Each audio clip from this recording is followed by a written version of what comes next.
very broad, multi-pronged strategy for this part of the world. In broad strokes, how does it sound to you? How will this be accepted in Washington? It's pretty good because you had to nail all the components of this strategy.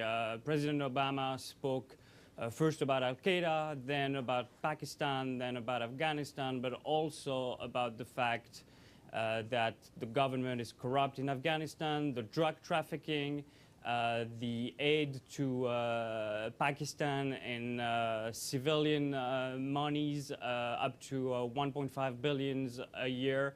All those issues are intertwined. I mean, you cannot deal with Afghanistan and forgetting about Pakistan. So at that level, I thought the strategy is very reasonable. Mm-hmm. At first blush, to many people, in fact, we were thinking this a few months ago, that this was going to be another surge. But it is much more than a surge. There are a lot more troops coming in, yes, but at the same time, it looks like the president really wants the Afghans to take charge of their own destiny, and the NATO people are only there to help and to get them through the next little while, because they have to take charge of their own lives.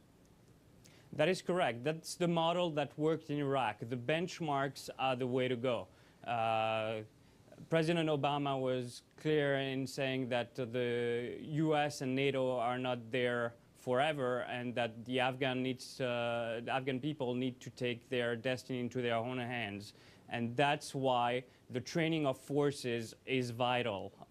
Unfortunately, the announcement as far as the numbers is much lower than some expected.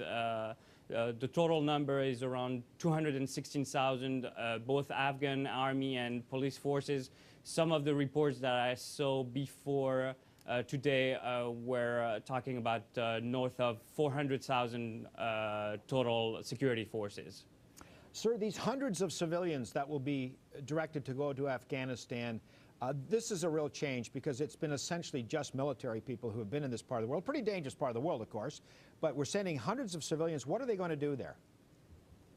It's mostly reconstruction, training. The issue is they're going to need to have security first and foremost in order to be able to work and to get credibility near the Afghan people, because there's no way that civilians are going to be effective if Afghans do not feel secure.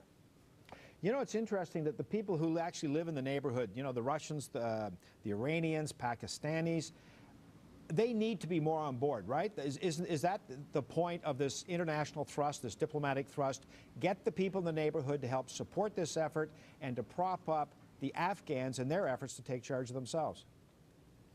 It is correct, but it's much easier said than done. I mean, everybody, including the Russians, the Iranians, are playing a double game. And indeed, on paper, they have the same interest than we do, but on the ground, many things are different. And the Iranians have been, for instance, very troubling in helping the Taliban. So it will be much easier at this point to try to get them on board. But I think the big gorilla is really Pakistan. There's no way you're going to be able to tame down the violence in Afghanistan if Pakistan is still on the way to becoming a failed state. Yeah, and how close is it to being a failed state? Very close at this point. You've seen the increase of violence within Pakistan, the problem of the political leadership.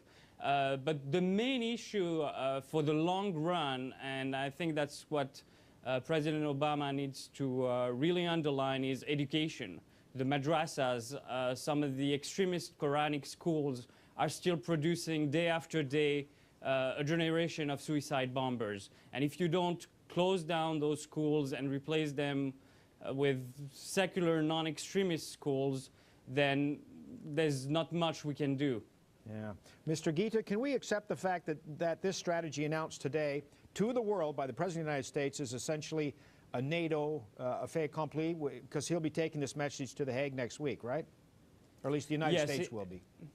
Yes, it is correct. I mean, you noticed that at the end of his speech, President Obama was very clear in putting responsibility also on the shoulders of his partners of NATO, and most probably the Europeans are going to hear about Washington demands of getting more troops and more civilians as well very quickly. Mr. Guitta, nice talking to you, sir. Thanks very much. Appreciate your time. Thank you. My pleasure. And just hours before the Obama speech, at least 50 people